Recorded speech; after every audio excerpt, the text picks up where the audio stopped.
Going on Shark Tank absolutely changed my life. Hi, Sharks. I'm Allison Ellsworth. I'm the first person to have gotten a deal to be a shark ever. That is wild. How do you build $1 billion brand? What is the formula? I always say there's like three things.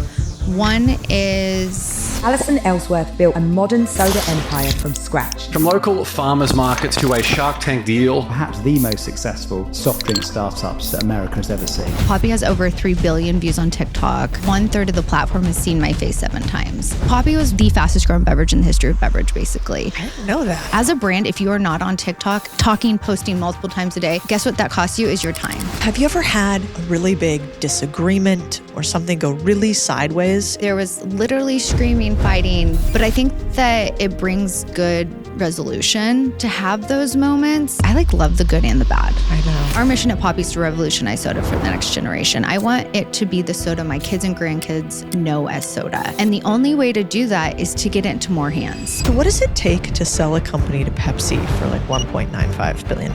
Yeah, so especially in beverage, there's literally 3 people that can buy you, or you can go public. And Hi, and welcome back to the Big Deal Podcast. I'm Cody Sanchez. In this episode, Allison Ellsworth breaks down the exact playbook she used to turn skeptics into superfans and land one of the biggest beverage deals in years with her company, Poppi. And she didn't do it by luck. She did it with a lot of hustle and one secret, which was a guy on Shark Tank who helped her take all the homework he'd had over decades and apply it to her business. She credits him and a few others with the reason why Poppi is now worth $1.95 billion. We're actually trying to do the same thing here at the Big Deal Podcast. Steal some of the best and brightest homework so that you guys can have mentors just like she did. If you've ever learned something on this podcast or you want us to be your mentors, subscribe on YouTube or Spotify. You are a big deal to us, and we want to make you a big deal. Let's start with Shark Tank. No real background in this. Definitely not a $2 billion company at that time.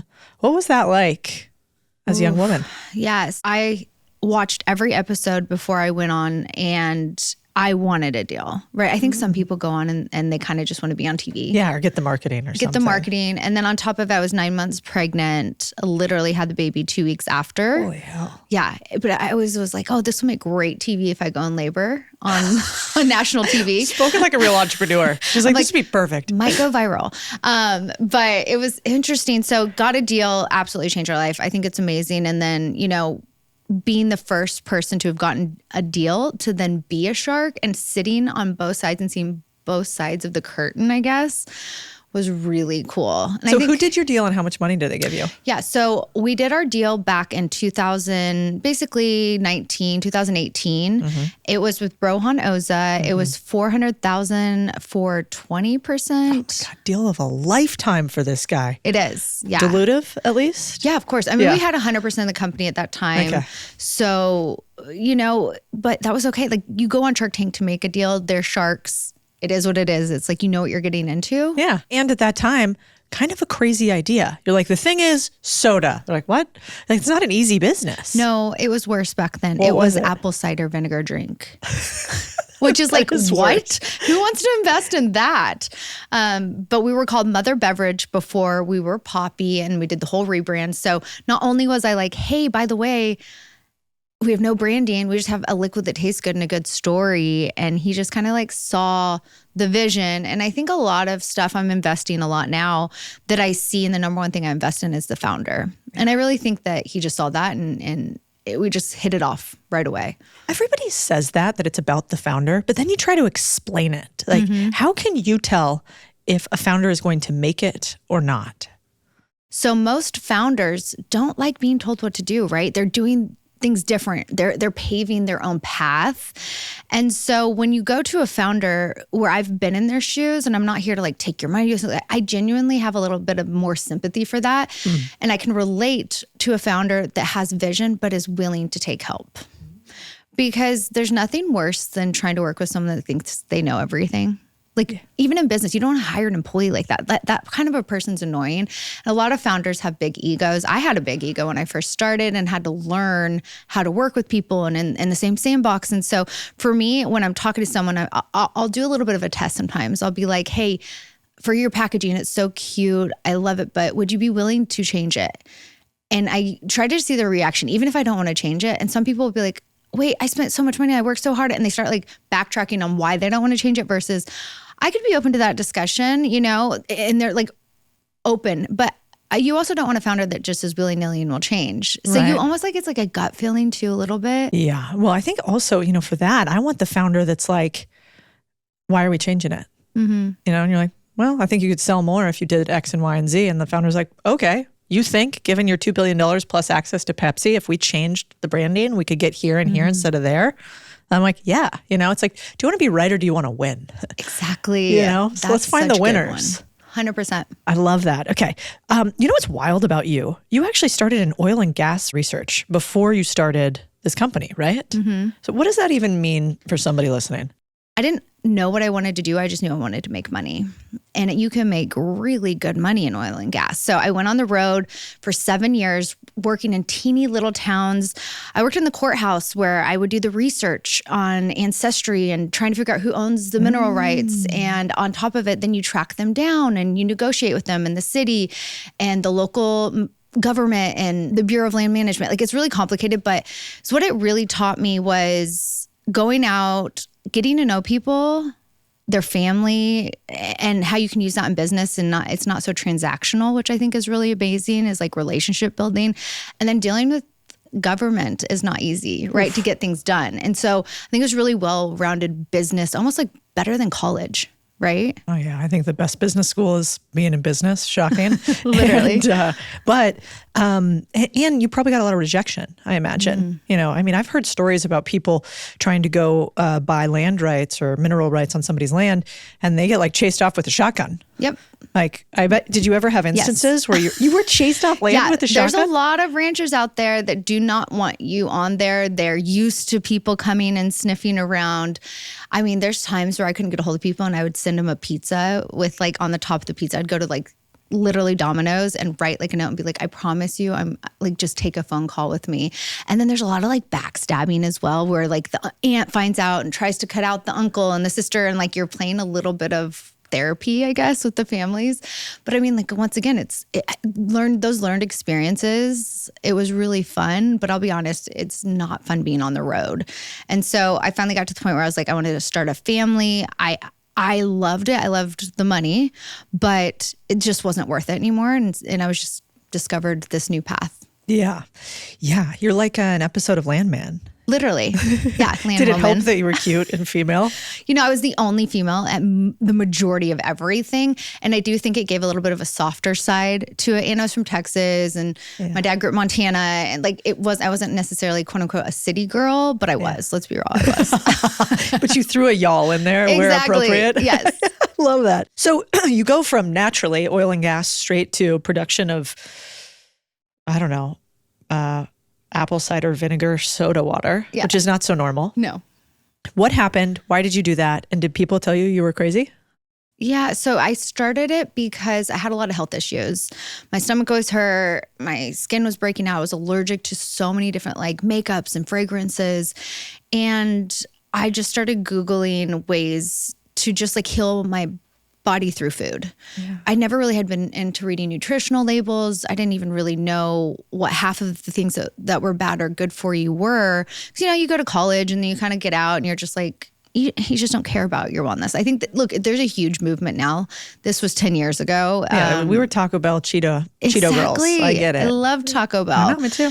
And I started just eating healthier. I went gluten-free. I started working out. I started really trying multivitamins, just like natural things that you're like, oh yeah, no, I guess I can't say no shit. You can say it all. But it's one of those things I was like, okay. And apple cider vinegar just kept sticking out. I would drink it every day and it just made me feel better. But it wasn't sustainable. Have you ever taken a shot before? Yeah, it's awful. It's awful. It's awful. And you're like, I know this is probably something that's good, but I don't really want to do it. It's not sustainable. And so that's when I went to the kitchen. And I love to cook. It's a huge hobby of mine. I would spend as much time in the kitchen if I could. And I just made something that made it taste better. And then all of a sudden people were like, hey, this isn't that bad. The majority of people that told me I was crazy was my family. And it's so funny because I always say you want to surround yourself around people that like lift you up. But let's be real, being like, hey guys, I'm going to quit our job. I'm not going back on the road. I'm going to start selling this like vinegar tonic, basically. I definitely get why they thought I was crazy. But I did have my brother-in-law, like I brought it home to Thanksgiving one year. My brother-in-law got really excited and he was like tasting them. And my dad was like, hey, why don't you sell your hooch? Like this, it's like, they were like cutesy about it. Like, we love what you're doing. And then really where it took off was when we did actually start selling it. And we took it to the local farmer's market and it just kept selling out week after week. And then my husband finally was like, oh, wait, we have a business. This isn't such a hobby anymore. And then of course we worked on the formula and ever since to make it improved and better, but still some of our original flavors are like raspberry rose and ginger lime that we still have today. I like the raspberry rose. I tried that So one. good. I haven't tried this one before, but I'm going to try it today. I was wondering, in the early days, it's so hard starting a company. It can be so lonely and challenging and you run out of money. And then even if you're growing like crazy, then you got to fund the growth. Did you ever do any wild, unhinged things to grow Poppi? So in the early days, we launched Poppi March of 2020, literally the first week of COVID. And so all of the traditional marketing plays went out the window. You couldn't do in real life events. You couldn't really do a lot in grocery store. Everyone was more concerned with getting toilet paper, right? And so most, especially in food and bev, you don't really go omni-channel from day one, where you kind of pick maybe D2C or Amazon and then you focus on retail and it ramps up. Well, for us, we were kind of forced to really go digital first sooner. So we went Amazon 100%. Which is not normal, right? It's not normal because it's very capital intensive. Yeah, it's super. And that's omni-channel, meaning multiple channels that you could sell through. So like Whole Foods and Amazon and, farmers markets even, whatever. And then it's so expensive because of the shipping costs. We're shipping literally water, if you think about it, like liquid and beverages. And then on top to support both channels marketing wise and people wise. Like it's a whole other beast. So when we were going on TikTok in the first early days, no brands were on there. Everyone's like, those are just young kids dancing. And I was like, no, there was like so many people on this platform and no one was talking to them. But you couldn't kind of approach it the same way as Instagram, where it's like high gloss. I mean, there wasn't even Reels back then, which sounds so crazy if you really think about it. Yeah. And really there was YouTube, but long form is very hard, that type of content. And so I personally started just spending my nights and weekends and going on TikTok and just being as unhinged as possible. I was dancing, I was doing transitions, I was doing recipes. Oh my God, we got to find these. Like OG, I mean, looking back at like the music, you just like in your head, those songs, right? Like Savage and like all of that stuff from the OG days. Yeah. And it just absolutely went viral and blew up. And some people, what I like to get across is it was really unhinged and weird for that time, but a lot of founders don't even think to do it nowadays, which is wild. As a brand, if you are not on TikTok, posting multiple times a day, guess what that costs you is your time.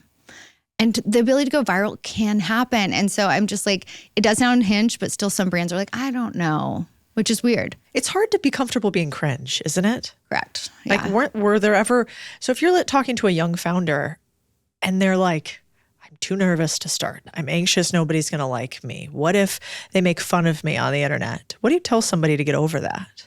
Get over it. I'll be like, do you want to win? Do you want to be successful? Do you want people to learn about your brand? Then who cares? Like, who cares? Like, you've already taken this big step to be an entrepreneur and put everything on the line for something that you love. And all that I'm asking you to do is spend 2 minutes and film a TikTok. Like, get over yourself. And like, if you don't want to do it, I get that. Some people are scared. Hire someone. It's literally a resume now or a job description to hire someone to run your TikTok. And it's okay. I always tell people it's okay if you freak out and you're like, I don't want them to be the face of my brand. It's okay. Like, the internet moves really quick. If that person decides to move on or you want to promote them, they move into another position and someone else, the internet doesn't care. It's so true. It moves so fast. And just put some stats behind TikTok. Poppi has over 3 billion views on TikTok. 1/3 of the platform has seen my face 7 times. So like, it is like bananas. how much we've gone hard within the paid and the organic piece of it. And then another really big unlock that not a lot of people talk about anymore, really on the marketing side, is linear TV. You might think, oh, what does that mean? So there's streaming, there's cable, there's like big format TV, right? So a lot of people, Hulu, and watch on Hulu or YouTube or like different channels, but like we do traditional TV as well. So the Grammys or The Bachelor, like we'll do ads in actual TV, which now most people stream it on Hulu as well. So it's kind of like, to your point, a little bit muddy, if that makes sense. But a lot of people look at TV as what only big brands do, and you can start testing streaming. But our goal at Poppi was always brand awareness. We are not a performance marketing company. And from day one, we never looked at an ROI. We are not a traditional D2C company either. So we are 100% Amazon. So we don't actually own our customer data, but we found a way to make it work. So all of our ads go to our website. So we still capture the data of our consumer, and then it actually checks out on Amazon on our website. Whoa. So it's very different. So like with the iOS update, with all of that stuff that everyone freaked out with a couple of years ago, it just didn't affect us because wasn't built into our marketing model. So it's always been brand awareness, brand awareness, brand awareness. And so TV was a really big unlock. We've done 2 Super Bowl ads, tripled our awareness overnight with that. Now we're into year 5. Brand awareness, like 50% of America knows Poppi. We're 1 in 4 households. So now we got to maybe change it up a little. Brand, like a lot of people know it. So now we're just now starting to like look at, okay, how do we do more mid-funnel ads and kind of start moving people down? But for the first 5 years was not a focus. That is wild. And so I think that's just, it's really hard to get that through to people, is to build your brand, build your story before you scale. You've built now a multi-billion-dollar brand, $1.95 billion acquisition by Pepsi. Yeah. How do you build a billion-dollar brand? What is the formula? One is you have to have a good product. You have to. I'm sorry, like people can say marketing and this, but no, we have a fantastic product that people love. Second thing is we are a culture first, creator first, community first, digital first brand. And then we have an incredible team. And a lot of people don't put a lot of weight onto having a high performing, strategic, incredible team. So we always say we have great people, process, and platform inside Poppi. So they see all this like cool stuff that we're doing, but we have a engine behind us with our team that a lot of people are slow to hire. When you're growing, Poppi was the fastest growing beverage in the history of beverage, basically. I didn't know that. Yeah. So it's just, we were growing so fast. So even people that were working for us had been in the food and bev for like 30 years. And they were like, I've never seen anything like this. Even Rohan, right? So it was a lot of learning together, building our own playbook and doing things differently. And you have to have a really collaborative team to be uncomfortable to do that. How do you tell if somebody is a high performer or not and a good fit for your team? Culturally at Poppi, one key thing we always found with like hiring people is at first we'd be like, resume, it's amazing. Look at all of your experience. No, it is hard work. And not like long hours, like burnout hard work, but just hard worker. You show up, you're engaged, and you know what? We can teach people stuff, but I will take a hard worker that's willing to learn and like really go getter over someone that has 20 years of experience. And then I think if you can find someone that can do both, like we always call that's a unicorn. Yeah. Someone that has like crazy experience, willing to do stuff disruptively, and like a hard worker, like it's really hard to find. So if we had to rapid fire and you had to choose between IQ versus curiosity. Oh, curiosity. Creativity versus academic background. Creativity. Great resume versus willing to be up early, stay late. Early, stay late, street smarts. Wild, huh? Because I think everybody thinks the opposite. They're like, they went to Harvard, must be easy. I always joke about, we got to wash the Harvard off you. Because you got told you were too smart. Good. I was a C student in college, and I built my business to be a $2 billion business, right? Not alone, with my team, but to your point, I'm like street smarts, I'm creative, I think different, and it's such a good recipe, though. You do have to pair it. Like, you got to have some data. You need some nerds. You need a good finance team. You need a good operations team. So, I think it's just to be disruptive. You need that. And then if you can find a way to pair it with some traditional, it's pretty special. What do you think about business plans? Should every founder have one? You know, I used to hate them. I used to hate agendas and AOPs and planning. And then once we got to the point where we went through a full year of planning, I was like, oh, wait, that is kind of fun. And I never thought I would say that, especially for me, because I think you don't like change as an entrepreneur. But when you start planning stuff for 2026 now, and we're doing like cool launches and innovation, we know what we're doing next summer, you can really do some really disruptive things. So something that we do at Poppi is we 80% plan and then we leave 20% for crazy or unplanned. And I'll give you an example. We knew we were going to run linear TV. We tested a piece of creative in November of, I think it was 23. It did really well. We put it at the Bachelor of the Grammys, some big premium placement. And the creative was just so good. It was anthemic. It was putting our stake in the ground that we are soda for the next generation. And I was like, this is a Super Bowl. The whole board was like, this is a Super Bowl ad. Well, we couldn't find a Super Bowl. It was sold out. I finally found one like the Wednesday before the Super Bowl. We ended up buying the Super Bowl ad like the week of the Super Bowl. Oh. So like we knew we had something good. We knew we were doing TV, our creative, we filmed it, we had production. It was amazing. But like Super Bowl was not in the plan. And that's an expensive gamble. Right. Yeah. But that's how we just like, we're very optimistic and we could just like grab something that was a cultural moment. It was good. We just knew in our guts. And it's hard for big businesses to do that. And I feel like still to this day, we're doing that at Poppi, even within the Pepsi system. What does a Super Bowl ad cost you? You know, you can Google it. I'm not supposed to say. Oh yeah, that tracks. You're actually not allowed to, right? Yeah, you're not supposed to say literally, but it's all just ChatGPT it. Yeah, it's probably a lot. And it's all over the internet. But you didn't hear it here. Well, just kidding. We'll link it. I'll find that shit out for you. Exactly. You say it, not me. Yeah, exactly. David, find it out. And then tell me when you find it. Buying a Main Street business can change your life. Instead of starting from scratch, you can acquire a company that already has customers, cash flow, and a team in place. But here's the catch. Most people can't afford to pay cash for a business. That's where smart financing comes in. And let me tell you, this is where the game changes. Why spend years grinding from zero when you could skip the guesswork, acquire businesses that are already profitable, and scale them up? With SoFi's small business loan marketplace, you can get connected with SBA providers and other financing options to get the capital you need. That's the leverage, baby. There's no hit to your credit score just for searching in the SoFi marketplace. And if you're approved, you can have funding in your account as soon as the same day you're approved, which is wild, right? It's not about chasing the unicorn. It's about real cash flow, proven systems, and loyal customers from day one. And that's what Owner Nation is all about. So if you're in, head to SoFi.com/Cody and see what's possible.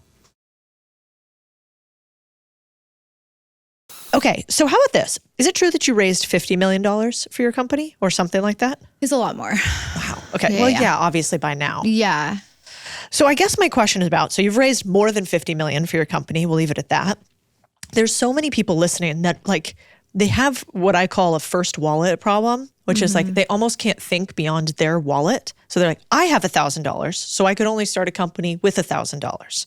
And I think there are a lot of limiting beliefs people have about getting other people's money. One, they think that sounds scammy. Like, how could you get other people's money? What do you mean? Two, it's like, oh, that's only for rich people. Three, it's like, well, I don't know that I could do it because I've never given somebody money. So how could somebody else? It's all these first wallet problems.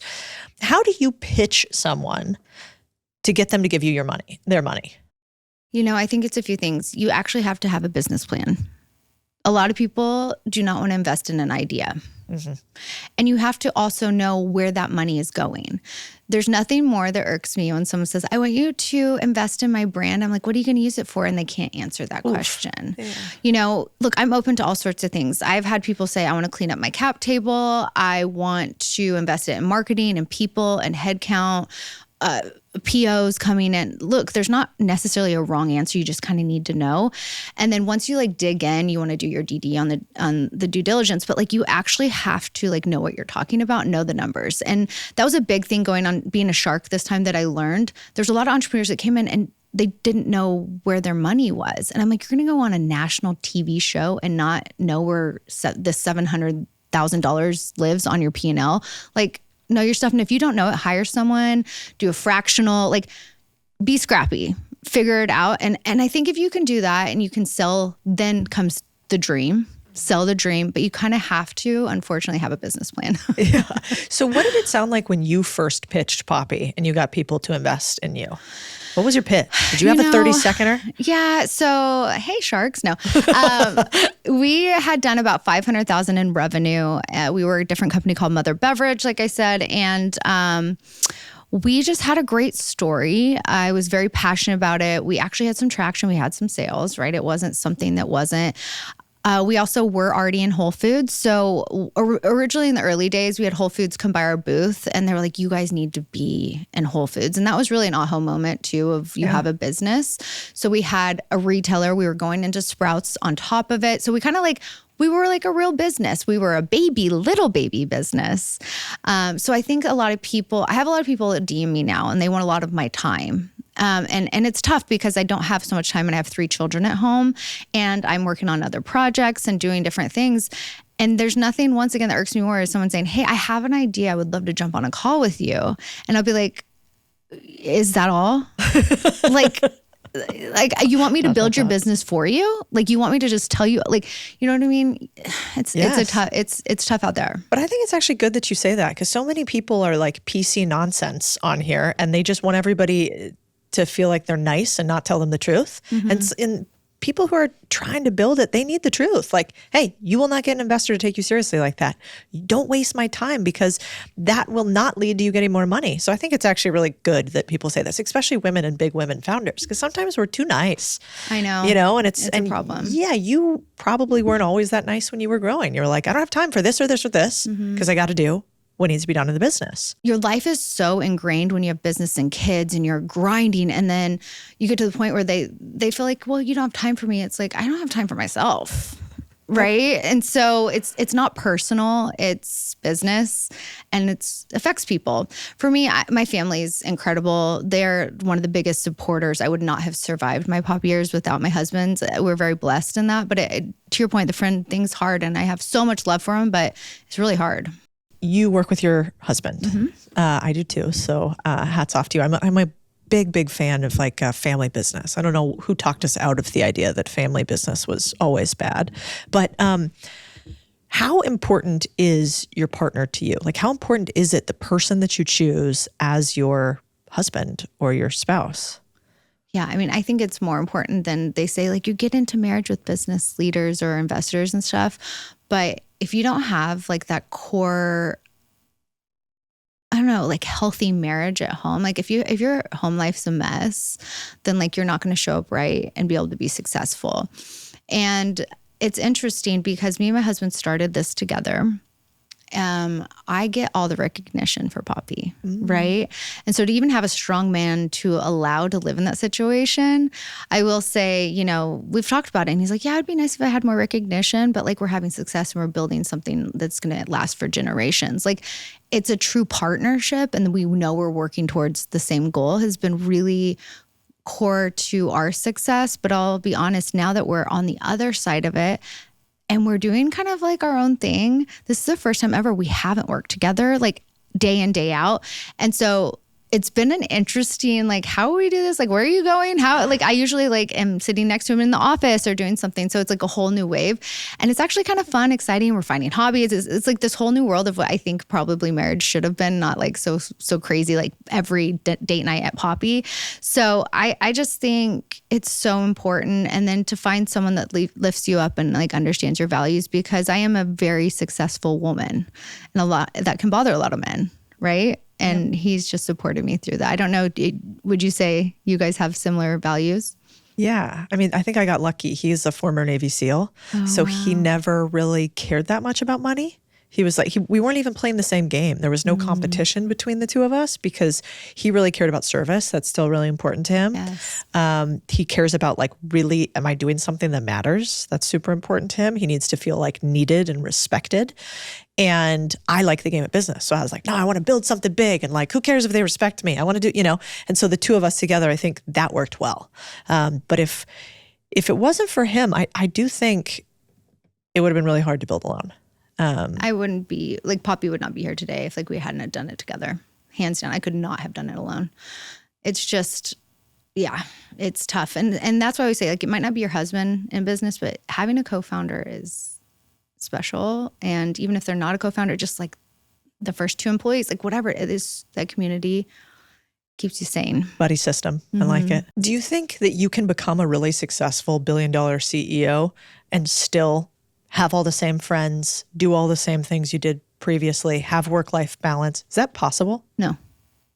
And I think people need to hear that. And I think people also need to hear it's okay if you're a workaholic, if you love it. I think women get that a lot too, is like, well, why don't you want to be home more and do all this and like have a spa day and do these things? It's like, because I would rather be at work. And that's okay. It's when it's burnt out, you don't like it and you don't love it, you should take a break and you should take care of yourself. That's not what I'm saying. But there's this stigma of you should have balance, but like, I don't want balance. I thrive in chaos. I'm obsessed without balance, right? And that's okay. And I don't think a lot of people talk about that. It's as long as you're mentally okay. I'm not saying don't take care of yourself. I don't know. How do you act with that type of thing? The same. Somebody at my trainer this morning asked me, like, what are your hobbies? I was like, that's funny. Hobbies? I don't have time for hobbies right now. I got a hobby and it's called the business. Yeah. And I hobby it all day from like 6 to 9, like that's about what we do. And you love it. And I'm thrilled. Yeah, I wouldn't have to, I wouldn't do it if I mean, there are parts of every day I don't like, if I'm super honest. Yeah, there's at least some part of every day that I'm like, fuck my life, this is really hard.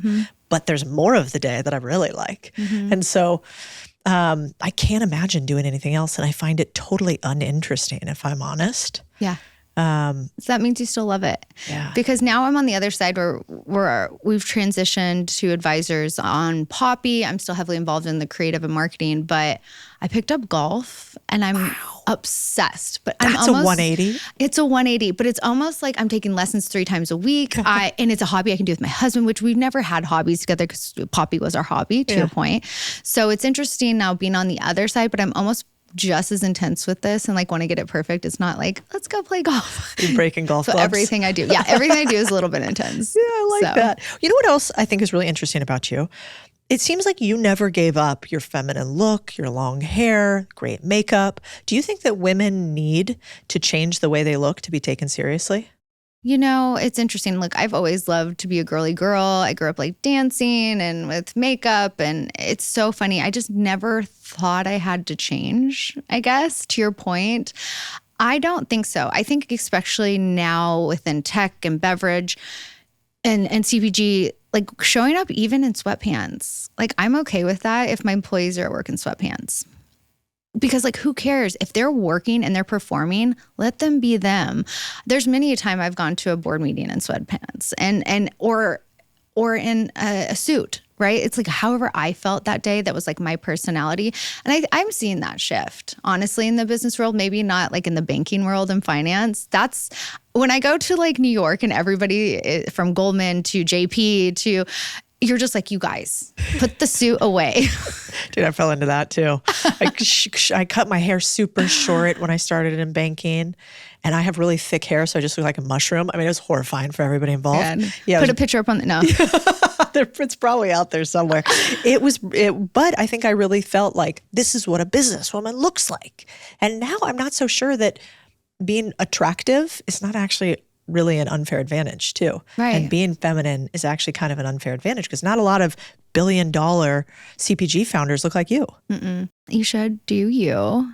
And it's what I feel comfortable in. You know what I mean? Like, totally. I like it. Yeah. And it's the beauty of being a founder too. You can kind of do whatever the fuck you want. The best part. Literally the best part. Is it also true, I was reading, I don't know, on your website or somewhere, that you got Post Malone, Hailey Bieber, Kylie Jenner, Billie Eilish, Russell Westbrook, I actually don't know who that is, J-Lo, Olivia Munn, to either invest or partner with you? So it's interesting. Yes and no. So we are what we call is like celebrities' favorite soda, culture's favorite soda, college's favorite soda. Like we are really ingrained into like culture, music, lifestyle. We're really good at that. And so we have a really big motto at Poppi is we have unlimited samples. We send out 300,000 packages a year, like crazy amount of samples. Like that number is probably even higher now. And so our secret to success was keeping all of these celebrities stocked up. And I would say for 2 years, we stocked up Kylie Jenner, Stassi, her friend, all this stuff. And then it organically showed up one day in her TikToks. And it just organically started becoming part of their lives. Same thing with like Haley. We stalked with no, like, we didn't ever ask for them to post, do anything. And then it organically, she got papped with it all over LA, right? So I think a lot of people are like, well, they don't want to invest in that because they don't see the ROI. It's a longer burn ROI on it. And it's just like hoping and praying. Now, someone like J-Lo, love J-Lo, found out she was a big fan. We reached out. We did end up working with her. And then with Post Malone, same. He was like on a couple of podcasts just talking about how he had to give up soda because it was so bad for him. And I found out it was because he had discovered Poppi. So we organically did a partnership with them. So it's this thing where it's like a combination where we show up. I mean, like Pedro Pascal is like papped with Poppi. Like it's crazy. It's just so, it still like blows my mind every day. That is out of control. I mean, he is like sort of the it guy now too. So does this mean that you go hang out with all of them? I wish. I will say I've become good friends with Olivia Munn. She was like one of our OG. Her. She's the sweetie. She has kids. We have kids around the same age. And she was like one of our first. She is best friends with Rohan's right hand, Stevie, and they became friends. And she invested really early, like one of the first. And she was such a good partner. She posted us. She got papped with it. She organically just like loved it. And so, you know, when you get like a good partnership like that, you do kind of get close to them, which is fun. Yeah. Well, you're in the kind of the trenches of business together, which is tough. What does get papped mean? Does that mean paparazzi? Yeah. I'm so not cool. That's so funny. How about, let's talk about the other side. Like, have you ever had a really big disagreement or investor meeting or something go really sideways in your meeting? My dad calls them like your head in the hands in the middle of the night, no idea what to do next moments. You know, I think it's so funny. There's a lot of that, and I wish I would have journaled, I swear, where there was literally screaming, fighting, not knowing. But I think that it brings good resolution to have those moments. And, you know, one that I can kind of think of is our cans are actually direct printed, right? So they look like a regular can, they're printed. But when you start out in the early days, you do sleeved cans. Oh, yeah. And they're very expensive, but they're really pretty and they pop on the shelf, right? And so there was a while where we were like fighting over, should we move to direct print because it might not be colorful? It was like this whole thing. We didn't make time for it. It was like, so like, it was just like dramatic. And then we finally made the switch and it saved us like $17 million that year. Whoa. Like, because the sleeve cans are more expensive. So there's certain things where we're like, that was dumb. We should have done that earlier. The conflict got us there. It was like this whole thing. And then it finally made us a priority as the money pushed over the edge. So there's stuff like that, but I can't think of like a drag down. I'm sure there's a lot of them. Don't get me wrong, but I love the good and the bad. I know. Yeah, it's funny. When I wrote my book, I have a guy I worked with, my editor, Charlie, who's amazing. If you ever write one, you should work with him. But he was really funny. He's like, you know what I've realized about a lot of founders? You guys have like a weird reverse amnesia. It's so true. And you do not actually, I literally was like, Charlie, I know that there's been times where I've been stolen from, lied to, cheated, Yeah. I literally cannot remember. So he would have to prime me with all of these, which maybe is like childbirth or something. They say it's you can't 100%. remember. Yeah, I was literally going to liken it to that. It's, you have it and you're like, I'll never do that again. And then you find yourself pregnant in a year. But I'm like, I don't know if I could do it again. But it's the same thing where people are like, are you going to start another company? I'm like, I absolutely could do it again. And they're like, but you just came off that and it's you just get the bug. Yeah. And it's so fun. And if you're having fun, like I said, then you keep going. So what does it take to sell a company to Pepsi for like $1.95 billion? How does that even start happening? Yeah, so especially in beverage, there's literally 3 people that can buy you or you can go public. And the reason why you do want to partner with a strategic, in this case, it was Pepsi for us, is our mission at Poppi is to revolutionize soda for the next generation. I want it to be the soda my kids and grandkids know as soda. And the only way to do that is to get it into more hands. And the best people that can do that is Pepsi. Through distribution. I mean, they have iconic branding, systems in place, leadership, like so many good things that you can gain value on going into a system like that. And another example is like college campuses. They own all the big contracts on all of them. Yeah. We could not actually be sold on the college campuses. We're the official soda of the Lakers. We could not be sold in the stadium. right? And so it's these things these big unlocks that you have. So for us, it was always a goal. Yeah. From Shark Tank to end goal is to hopefully get on to like Pepsi's truck, right? The American dream, right? And so for us, it was kind of like always a goal. And then you just start dating, right? So we had been talking to them for a while. You kind of have meetings, you go back and forth. And then we just had like a gangbusters growth. We had triple digit growth year over year. And it's at one point too where you can get too big. Yeah. Where people don't want to acquire you. And we were just like, we're kind of in this interesting sweet spot. We had been talking to them and they just seemed like it was just the right timing. You almost like don't know because you're like, is it too soon? Is it too late? But they ended up giving us such an incredible offer. And then they guaranteed all of our employees could stay on and they could keep Poppi. And so we're like this subsidiary still within the system, but we're still running as like the Poppi engine.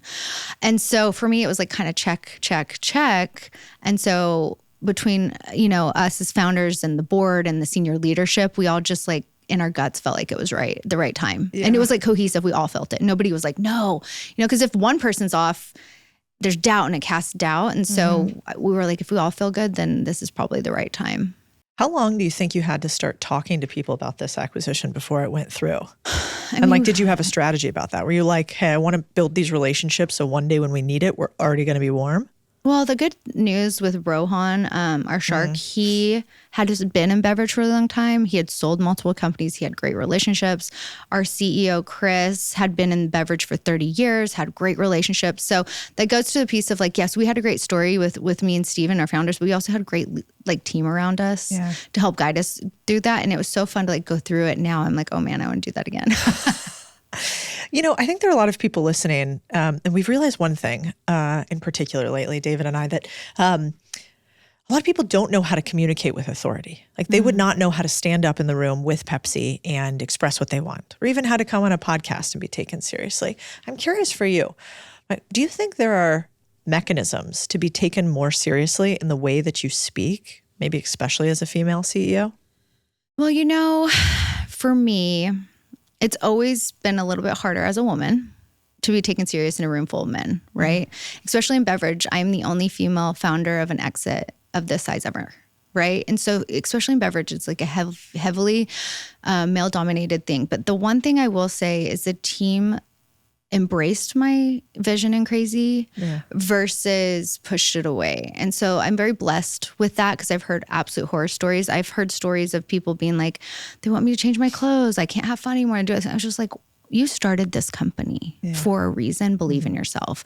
And so I always just tell myself that anytime I'm going in somewhere into a big meeting, it's like, I did this. None of them started a company. They've gotten behind us in this, but I did this and I deserve to be here versus as a female in the room, I can't. No, I'm not putting myself into that box. And I once again goes back to support system. My husband is always my biggest cheerleader and he was obviously in a lot of those meetings as well. And so it's like a little bit comforting to have like your team and your cheerleaders behind you. But I was challenged a lot through the years. And I've even had other people say, you've changed the way I lead because I thought it had to be a different way and you showed me different. So it's like growth on both ends. Do you ever remember somebody in particular saying to you, like, you're not going to make it? No chance. It goes back to probably that amnesia. If they did, I'd probably blocked it out. Like, whatever, bitch, scoreboard. Literally, like I'm a forever optimist. You can tell me, and look, I've cried. My ego's been hurt over the years. I've been in a room where people don't understand my value. And that's honestly harder, is when people don't recognize your value when you're doing amazing things and they're bringing you down because you're shining. That's honestly a harder place to be when people are trying to bring you down because they don't understand your value than the other. But I do think it's ever evolving. You get really thick skin as an entrepreneur, wouldn't you say? Yeah. Yeah. Now I kind of giggle. Yeah. I'm like, put that other chip on the shoulder there. Got a few of them, line them up, And, I think a lot of people don't get help as entrepreneurs. So yes, I know people talk about like mental health and therapy, but what was more successful for me was a business coach. Yeah. That's a great, I totally agree. Like tactical as opposed to let's go back to your trauma when you were 2. Exactly. And it was like, okay, here's your problem. How are we going to win? And it's such a better mindset for me as an entrepreneur to to your point, and then looking back on my childhood, I was like, I forgot about that. Like, I'm on to the next.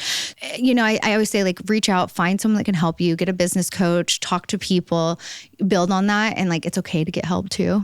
Half the time, a lot of people think you have to hold it in and do it all yourself. Sometimes it's hard to stop because it's go, go, go.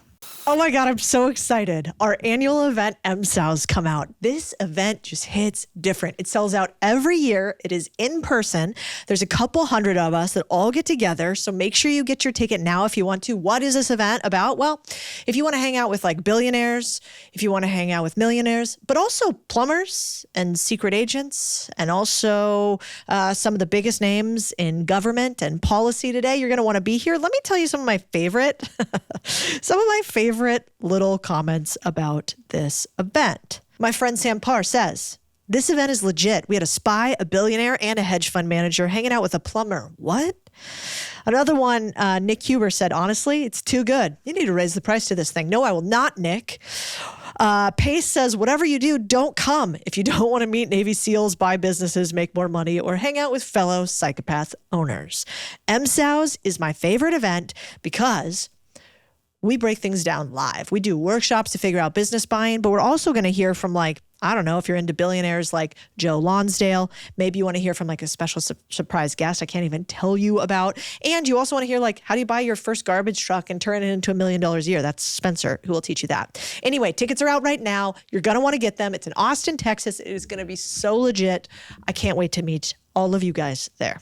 All right, see you at MSOWs. Oh, it stands for Main Street Over Wall Street, by the way. It's not like sows or cows or anything. It's about Main Street Over Wall Street. Dates, November 2nd through 4th. And just so you know, due to personal reasons, we're going to be turning it up a fucking notch this year. What would you tell somebody who's in a room where they're not being valued or respected? How do you flip the switch on that? Okay, one of the hardest things to do is to walk away and let them figure it out without you. So in that moment, it is not going to serve you to be angry, to lash out, to speak your mind, because they're not listening to you already in the first place. So something that was a really hard lesson that I've had to learn in my career is, okay, well, if you don't love my value, then do it yourself. One of two things are going to happen. They're going to succeed without you. And if it's your business, in the end, that's a good thing, right? That means you were probably holding on. Or two, they're going to understand that value and ask you to come back and help. But they're like, you getting angry, you freaking out, making a scene, letting your ego get in the way. Now, there's also opportunity later on to have a one-on-one and have a conversation outside the room. If it really is bothering you and something was said and you're like, that was really disrespectful, don't do it in the front of everyone. Have a one-on-one, because then half the time they'll probably realize it, have a normal conversation, and it'll get fixed. But a lot of people want to like school someone in person. It's like, that's not a good look either. Yeah. So what does that sound like? So afterwards, if you feel like you've been disrespected and you want to circle around and have a conversation to fix that, what do you say? I mean, you're literally, be real. Tell them how you feel, in a respectful, kind, calm thing, right? Like, hey, you literally shot down my idea in front of the entire team. I would really appreciate if you didn't do that, because half of the stuff that we're doing in this brainstorm, for example, is throwing crazy ideas out. And that's part of this process. And you doing that undermined me in front of the team.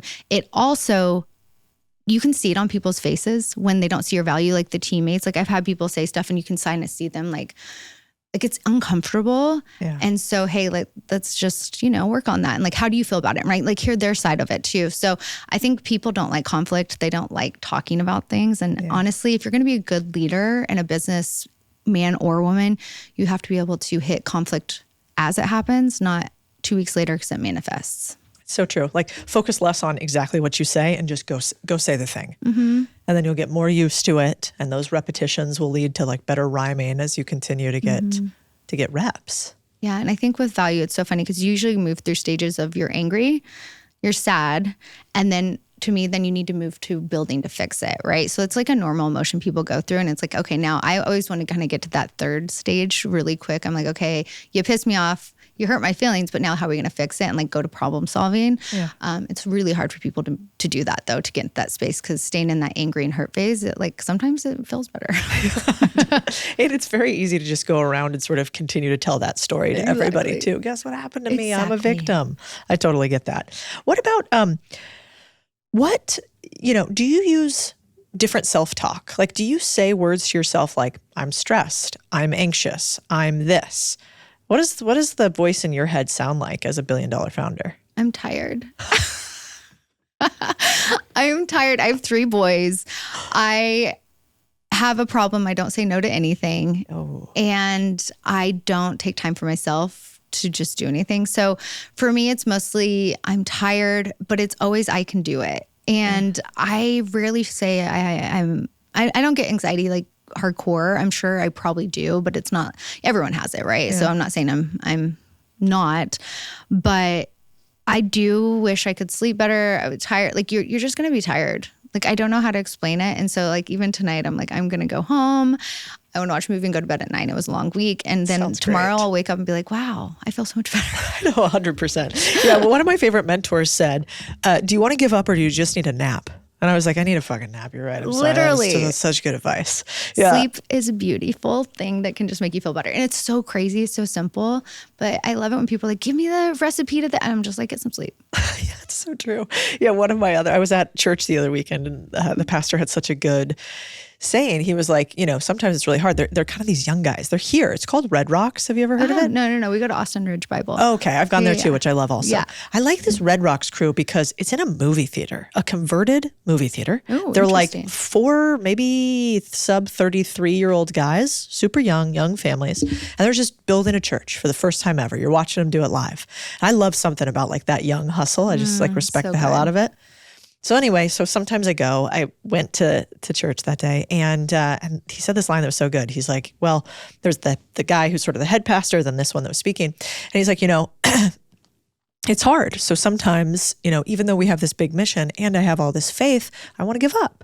And he's like, there's been many a night where I've called the head pastor and said, you know what? I just can't do this anymore. I'm sorry, I quit. And his response is so good. And he's had to say it to me a few times, which is, no problem. Quit tonight. I'll see you tomorrow morning. That is so good. Isn't that good? Yeah, it's like just get some sleep. Just get some sleep. Come back. And so I'm totally going to use that because I do think sometimes we talk ourselves into all of the work nonstop and we think about how hard something will be instead of how great it'll be when we hit it. And that's really an easy way to talk yourself out of all the things you want in life. And time will really help. If something's like really hard, to your point, like put it aside, give it some time and then revisit it. And it usually isn't as hard. Yeah. At the end of the day. It's so true. So what about if you had to pick sort of, you're looking at all these new young yous potentially at Shark Tank, and you're looking across their skill set and you're like, all right, I know that the best entrepreneurs, they need 3 skills. Like what are the top 3 skills that every good entrepreneur needs? I mean, hustle, of course. Willing to learn, grow, and partner. So it's that collaboration. And then doing it, at least at the beginning, that they love the passion. Because I know you said like passion needs to turn into profit, but if someone is starting a business to get rich, it's to me not the best recipe for success. So you need to have that passion for whatever you're doing for those nights you want to quit, because you'll probably get into a situation where you want to quit. And if you're just doing it for the money, you'll probably quit. Yeah, it's a good point. Do you think you could be just as passionate about any business now that you've run Poppi? Like, are you just passionate about the game of business or are you passionate about soda? I wish I didn't know as much as I know now, right? Because back then I had no fear. I didn't know anything about Beverage. I mean, Beverage is a beast. You're literally shipping water. Yeah. And it's a very capital intensive category. So for me, it's like, yes, if I'm looking at it, right? Beauty has really great high margins. Supplements have high margins, right? Something I know I won't want to do is run a D2C company because they usually cap out about 250 million. Right? I know all these things. So then my head, when I'm thinking about what I'm doing next, I'm like going through check. Whereas before I didn't know any of that. And so yes, but now with the knowledge, I think passion is almost key because I don't sound bad. I don't need the money. Yeah. No, it doesn't sound bad anymore. At all, girl. You earned that. I mean, look, I love to make money. I want to continue to grow. I want to do a business. It's those things, but it's like I need to find something I'm passionate about to then willing of my time, right? Because I sacrificed 10 years of my life. It turned out incredible for Poppi. And you wouldn't call it sacrifice, but I worked hard. So it has to be special. And the founder has to be right. And then, or I want to do it myself again. Yeah. Do you think you will eventually do another one? I think so. It's pretty new and I'm still pretty invested in Poppi and my time. And, I really want to see the success and it be successful in the Pepsi system. So it's hard. I haven't quite let go of that. And I think once I finally get it to where my baby's at college and it's good and she's moved in and she's like working on her own, I think that it will be, but I do think I have another one in me. Yeah. I mean, it's actually pretty wild how fast that thing has grown with how young you are, too. I know. Like that is definitely not normal. What about, was it hard to take away complete control of Poppi? Like, did you have a moment where you were like, God, I shouldn't have done that, or I need to go on an ayahuasca retreat or something in order to get comfortable with this? It's really hard because I made a choice early on to put my face attached. So I'm the face of Poppi is me. I am Poppi. Like I'm very attached to the brand, where some people will have a very successful business and not a lot of people know who the founder is, right? I'm very public facing. So I'm very connected to it. So it's almost like, what do I do now? And I will say that has been a little bit hard. And it's like you don't sell your house and then keep a key and tell them where to put the curtains and the couches, right? True. So it's definitely a growth period that I'm going through. And even in the past, like for example, it was me and my husband. We knew pretty early on we didn't know everything. And it was that ego piece of, it was really hard, but we brought in expertise. I was running the marketing. I stepped down from running the marketing and just moved over to just run the creative. And we brought in a traditional CMO. There was times along the way that we kind of let go control slowly during the steps. So then when it was this time, it was just, it felt good, but it's still hard. Yeah. It's only human, Do you have any secrets to hiring great execs or leaders? Like, what have you realized? Obviously, you know what your top performers look like, but how could you tell like this person versus that person could be in charge of the entire marketing of your business? That's a big role. I think culture is a huge piece. So do you do anything weird to check if they are a culture fit? Do you make them like pound poppies or what? No? I know, right? I wish. Weird? People always like, did you give them homework? I'm like, yeah, you can give someone homework, but it still isn't like a culture, like personality, the working values. So we had 3 values at Poppi. Is like, do you keep it real? Can you have real conversation? Can you do something really creative and disruptive? And then are you collaborative? And then obviously the hard working on top of it. But for me, the creative piece was really big. So someone might say in finance, like, how are you creative in finance? I was like, our finance team was potentially the most creative because to make sure we didn't go out of stock and keeping the wheels on the bus and raising that, you have to be very creative to really scale a business as quickly as we scaled, right? Same with the ops team and the sales team and, all of these things. So when I speak to creativity, it's not just on the marketing side, which I think is really important. I hate to say this, but stealing from other companies. Yeah, totally. Where you are networking and you're seeing someone else balling out and them being, you're like, oh, I need that person. 100%. Because, there are instances where people are on the market and they're looking and a business went out of business, but food and bev is very small community of people that really know what they're doing and you kind of know them all. No, I think you got to go hunt your top talent. You gotta I hunt. wish you didn't, but every single one of my top performers, we have stalked and then eventually bothered enough to where they decided to say yes. I'm glad you're saying the same thing. I wish your answer was different. You're like, it's just this website. But you know what? It's different for lower level. 100%. You know what I mean? I was really big on pulling from other verticals like beauty and fashion and young. And at one point we were 65% female at Poppi because it was part of our DNA from senior leadership down. And we found hiring women was really good. We found certain fun little hacky things, but we were very young, hired young, very Gen Z forward. And it's those are the people that understand the culture, especially on the marketing and creative side. Yeah. The creative thing is actually really, really clever. What did you say exactly? You said what was the second value at Poppi about creativity? So we keep it real. We are creative disruptors and we do it better together. Yeah. So you were saying when have you creatively disrupted something would be is that one of the questions you would how could you tell if they were a creative? Totally. Exactly. And it's so funny. It's the simplest thing. Awesome. What brands do you think are cool and creative and doing something disruptive right now? Yeah. And if they can't name a single one or they say no offense, Gap just did that really cool campaign. So I can't even say Gap right now, but Yeah. like Asics or something, you know? And I'm like, You're like, you Costco's probably killing don't. it. You're like, Yeah. what? Okay. Yeah, you know, it's something like that. So you can really read a lot when people don't understand, but then it does a finance person or an ops person need to do that, right? But you'll be a better culture fit if you can actually, like my daughter's obsessed with. It doesn't have to be something you're obsessed with. Be like, so-and-so, right? Like understanding like that piece was really interesting. And then like it's the network piece of, you know, and the best people are the best people. And then Poppi people wanted to work there. Yeah. So we would put an application up and we would get like 10,000, 20,000 applications. It was very overwhelming. So I'm sure we brought recruiting in-house. Yep. You know, we have, I think, 2 to 3 full-time recruiters, depending on the vertical. And then the one piece that's really hard to recruit for is the creative side. Yeah, it's so hard. It's really hard because most people get into like creative worlds, like a graphic designer or creative directors, and they want to be creative. They don't want to manage people.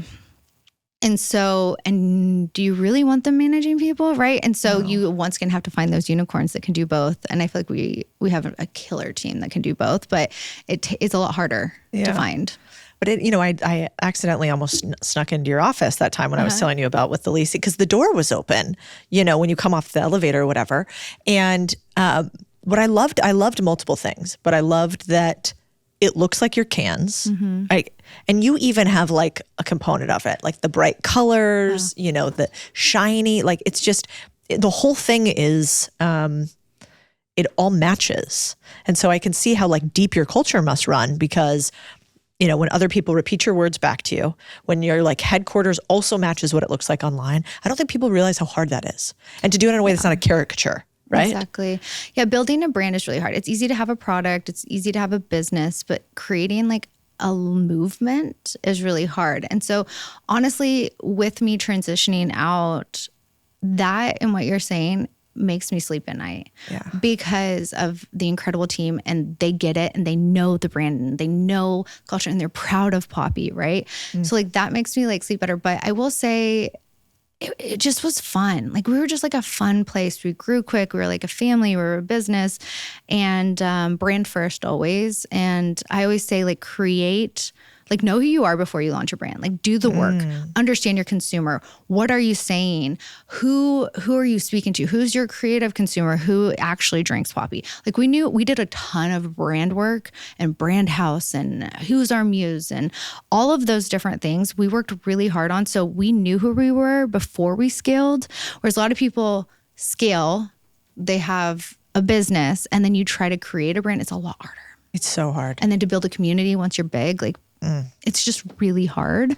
So we just kind of built community and brand from the beginning. It's so good. I mean, I'm obsessed with this idea of, I was listening to Elon Musk the other day talk about showmanship is salesmanship. And I loved that line because it is like everything is kind of show business. It's all like, we call it magic moments here, but how can we have every single person who interacts with us feel like there's some little moment of magic? Not everything is, right? But like some moment where they're like, this is unexpected. So I kind of think that customers can tell when you really care. Yeah. And if you compare like that caring, or if you can pair the caring with creativity, it's rare, you know, because it's a little hard to be creative and out there. That means you have to be a little weird. And that's a little scary being a little weird. And unhinged and cringy. Yeah. And so I love that. I'm going to bother the team. We were just talking about that in the meeting today. I was like, you know, we're having an event, and we have this event every year. It's one of the biggest events we do. And I think it's one of our best give back things we do. Oh, cool. But we were going to have this little pre-call. And then the way they were setting it up, I was like, oh, can you imagine going to a hotel you're excited to stay at? You get to the hotel and the lobby's like dirty. And it doesn't look like the hotel rooms that you saw online. Like, are you checking into that hotel? Or are you like, I'm out of here. I saw the preview. I don't want to go to the main thing. And so I was like, we have to be so careful in every single moment. If they get a little taster of yours and it's been out in the sun and your third-party logistics wasn't very good, and so now it tastes bad, like they're never going to buy Poppi again, right? One chance, yeah. Right. Fascinating. Yeah, and it comes down to, we think of that in a lot of layers. So the first thing that gets the consumer's attention is our packaging in store. And we've spent so much time on this packaging. We have like a designer dedicated full-time to our packaging. And down to what do you say on the front, colors, the the fruits, we're designing a new flavor right now. I was just on a call yesterday with it. And like, how does it, is it literal? Is it illustrative? Like so like that's our first line of defense of like the brand as a consumer. And to your point, if we throw an event for creators, it is so next level. But you know what? If we're actually getting together, I'm going next week, we're doing our national meeting. We're all getting together at Poppi. We create our employees like our creators. So they're going to show up to the hotel. They're going to have influencer bags in there. The events, we make them feel like they're at a Poppi event that we would have done for a creator. And like, that's part of our culture. It's like, why would we treat our employees differently? Yeah. And so we do kind of go all out with that stuff. And our marketing budgets are a lot higher than I think a lot of others on the brand building side and the culture side and the things, just to allow us to do stuff like that and really treat our employees as well. Almost like, where did you learn that from? Like, why did you start doing that? You know, we were just forced to really do things differently within COVID. And I don't know. I love people. I have like a good heart too with it. And you just got to like reward the people that are working so hard for you. I don't know how to explain it. And then I will say the brand piece of it, it just kind of like came as we went. We weren't afraid to listen to our consumer and change and, you know, always work on it. A lot of people think like, well, I figured that out 3 years ago. Like we're doing like brand work every 3 months. And we're keeping the core of who we are. We do a lot of it internally. Stevie, who I talked earlier about with Rohan, secondhand person, she's incredible in brand, been working with brands. Like, so we bring in a lot of expertise. Mm-hmm. We have a great in-house quote unquote agency with like designers, art directors and stuff like that. So it's just an ongoing process. And I wouldn't even say it's like all me. It's like, it's just Poppi. Yeah. Well, it's hard. I mean, I never thought brand mattered that much because I was in finance. Mm-hmm. I'm like, does the math, you know, the spreadsheet, where I was a spreadsheet girly. And so I didn't think it really mattered how you dressed or like what makeup or anything about brand except like make it look trustworthy. That would have probably been my main thing. And then when I started having some consumer businesses and then being on the internet, I realized, oh my God, I have this so wrong. And that when you're maybe a more junior entrepreneur, brand, it seems like, listen, I'm trying to pay rent. Brand, what are you talking about? Like, I'm trying to just make it happen. But then if you want to get to the big leagues, the difference between Poppi and some knockoff soda that somebody else is doing is your brand. Correct. That's where all the margin is, right? It's literally why we were acquired. Yeah. Is our brand and our core audience of like, we are soda for the next generation. And we've built it on a brand and a lifestyle. Like people match their makeup and their nails and their outfits to Poppi cans. Yeah. And it's like, that is like unreal it's so funny. I'll go to conferences and I do all sorts of stuff. And one of my favorite things, and it might sound creepy at first, is I'll have older gentlemen come up to me and say, can I take a picture? And they'll say, it's for my daughter. My daughter is obsessed with you. I love Poppi. We love it in our house. And like, they're just as excited because their kids are doing something better. And it's like this movement, and it's just so cool to see this type of movement happening. But I mean, it took us years to get there. We just invested in brand from day one. Our marketing budgets were way higher than they should have been. And honestly, I will say, like, I have to give it to like Rohan and Stevie. Like, they're great brand builders, and like I learned a lot from them. But it's just the team, and just it was just like, it was part of our culture. I don't know if that makes sense. 100%. Yeah. You know what? Yeah. Now that I think about it, I have a dear girlfriend who has 4 little girls, and 2 of them are obsessed with Poppi. Now because I remember hearing about it from them. They live in Dallas. That's probably also another part of it. But they have like a Poppi party or something. Uh-huh. Is that a thing the little girls do? Yeah. And they have like different tasting when new ones come out? Yes. Whoa. Poppi parties. I mean, we have sororities during Rush. They have a themed days, and one of them be like Poppi Rush Day. And they're like colored cans and orange, and like so much so that we started seeing that trend online, that this year we did customized sorority cans. God, that's good. With them. So we sent it, and then it had their sorority on it. So they were posting it, and it went absolutely viral. And like, that is a brand building initiative that has a higher ROI than doing a commercial, because it's just part of the movement. And a lot of people wouldn't see that trend. They wouldn't invest in the cans and buy the licensing and do all that. But we just see like brand first, culture first, creative first. So smart. Yeah. Plus those ladies who do the dancing in front of the, God, I sound so old again, but like they do like at Mizzou or whatever. They're like all these hot young little sorority chicks out front. So and much they get millions of views. That literally last year, we live here in Austin. I went to the Zeta House and I danced with them in front of the thing. Yeah, literally. So I was like, this would be great content. Once again, Are putting you a myself good out there. dancer? I'm a pretty good dancer. Oh, yeah. That's, I really wanted to see like some a dance Alex major Earl. in college for like a year before I realized like, what am I doing? But no, but this year we sent Alex to the campus and she I went think to I him. did see. So that was your activation Yes. with her. Yeah. That's wild. I swear I researched before this podcast, but you guys are We're kind of everywhere. Everywhere. I know. And then I didn't even realize it was you. That goes back to the 40% household. Well, thing. we have, it's so funny. We have someone on our team, Sophia, her title's VP of Culture. And a lot of people might confuse that with HR. No, it's all things cultural. Cool. So it's an entire vertical that we have within Poppi. So it goes the influencer, the social, the events, the partnerships, like all things culturally in culture report up into her. And so like that's how serious we take it. That is brilliant. And so you're kind of like always able to capture a trend or capture a movement and figure out how does Poppi become sort of a marquee portion of like what's happening right now. Are there other brands that do that well today? You know, everyone always is like, who do you look up to? Who? It's so hard because we've literally built the playbook. Yeah.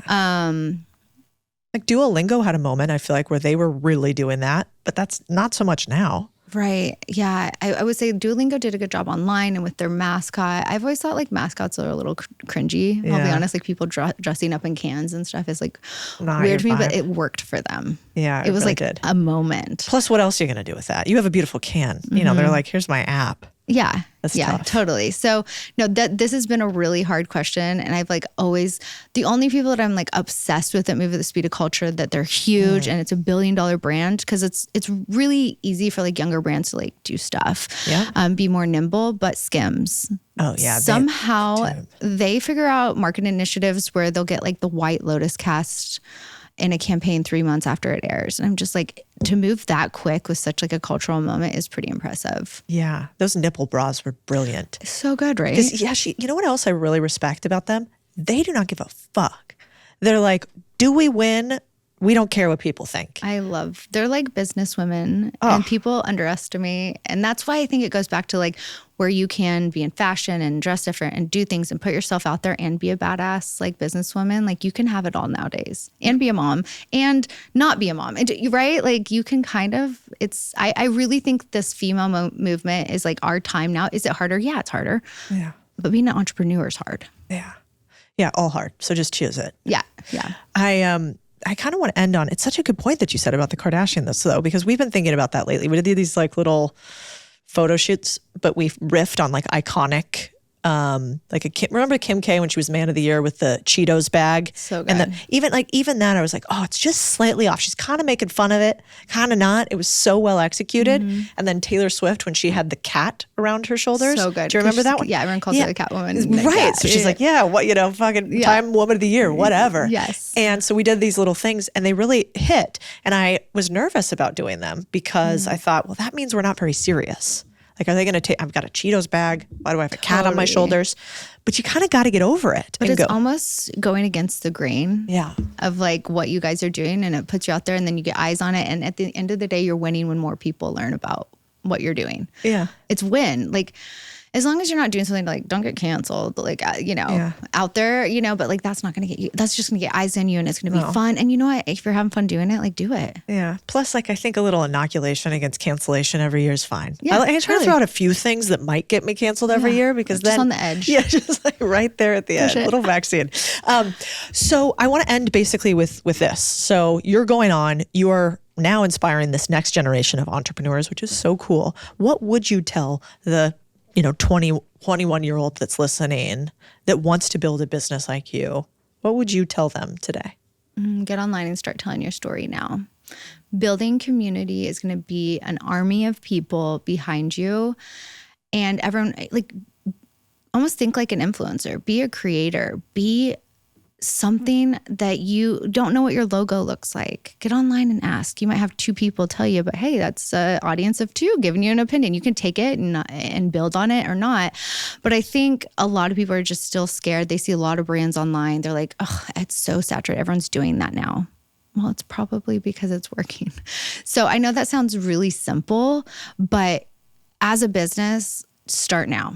Because it takes a really long time to build a core community, and you don't want customers, you want community.